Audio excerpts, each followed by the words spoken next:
അതിനായിട്ട് ഞാനിവിടെ 2 ഏത്തക്ക എടുത്തിട്ടുണ്ട്. ഒരു വലിയ സൈസും പിന്നെ ഒരു ചെറിയ സൈസും. ഒരു വലിയ തേങ്ങ 1/4 ഭാഗം തേങ്ങ ചിരകിയത്, ഇത് ഏകദേശം 1/2 കപ്പ് തേങ്ങയുണ്ട്.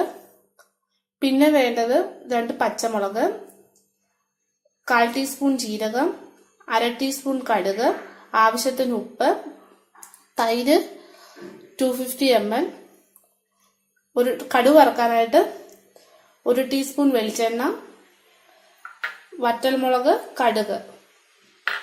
ഇനി ഇതെങ്ങനെയാണ് തയ്യാറാക്കുന്നതെന്ന് നോക്കാം. ഏത്തയ്ക്ക ചെറുതായിട്ട് അരിഞ്ഞ് വേവിക്കാനായിട്ട് ഒരു പാത്രത്തിൽ ഇട്ട് ഒഴിച്ചിട്ടുണ്ട്. ഇതിലേക്ക് നമുക്ക് വേവാൻ ആവശ്യമായ വെള്ളം ഒഴിച്ചു കൊടുക്കാം.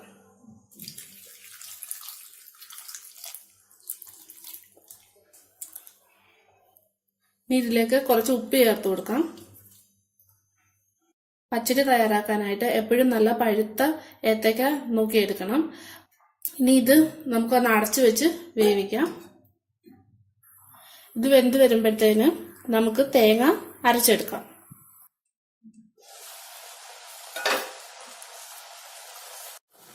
ഏത്തയ്ക്ക നല്ലോണം വെന്ത് വന്നിട്ടുണ്ട്. ഇനി ഇതിലേക്ക് നമ്മൾ അരച്ചു വെച്ചിരിക്കുന്ന അരപ്പ് ചേർത്ത് കൊടുക്കാം.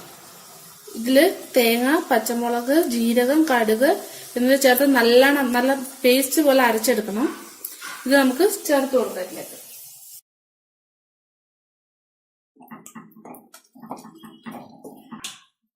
ഈ അരപ്പിനകത്തിലെ വെള്ളം പറ്റാൻ വേണ്ടിയിട്ട് അതിന്റെ പച്ചമണം മാറാൻ വേണ്ടിയിട്ട് ഒരു മിനിറ്റ് നമുക്കൊന്ന് അടച്ചു വെച്ച് വേവിക്കാം. ഇപ്പൊ നിങ്ങൾ പച്ചമുളക് അരക്കണ്ടെങ്കിൽ നമ്മൾ ഏത്തയ്ക്ക വേവിക്കാൻ വെക്കുന്ന കൂട്ടത്തില് നമുക്ക് പച്ചമുളക് അരിഞ്ഞ് ചേർത്താൽ മതി. പിന്നെ അതുപോലെ തന്നെ ഇപ്പം ഞാൻ ഇതിൽ മഞ്ഞപ്പൊടി യൂസ് ചെയ്യുന്നില്ല. ഇപ്പൊ നിങ്ങൾക്ക് കളർ വേണമെങ്കിൽ മഞ്ഞപ്പൊടി യൂസ് ചെയ്യാം.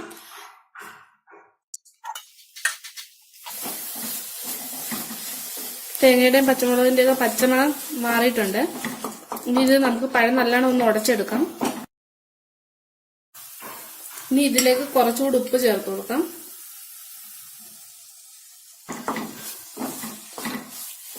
പഴം വേവിക്കാൻ വേണ്ടിയിട്ട് ഞാൻ കുറച്ച് ഉപ്പ് മാത്രമേ ചേർത്തിരുന്നുള്ളൂ. ഇനി നമുക്ക് ചെയ്യാം. ഇതിൽ ഓഫ് ചെയ്തിട്ട് മാത്രമേ നമ്മൾ തൈര് ചേർക്കാൻ പാടുള്ളൂ.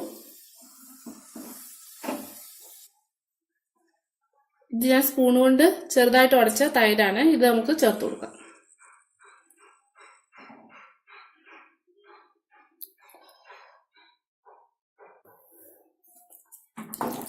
നല്ലോണം മിക്സ് ചെയ്ത് കൊടുക്കാം. ഇതിലേക്ക് കടുക് താളിച്ചിടണം. ഞാൻ ബീട്രൂട്ട് പച്ചടി ഉണ്ടാക്കിയപ്പോൾ അതിൽ ഞാൻ കാണിച്ചിട്ടുണ്ടായിരുന്നു കടുക് വറുത്തിടുന്നത്. അതുകൊണ്ട് ഇതിൽ ഞാൻ കാണിക്കുന്നില്ല, അതെല്ലാവർക്കും അറിയാവുന്ന കാര്യമാണ്.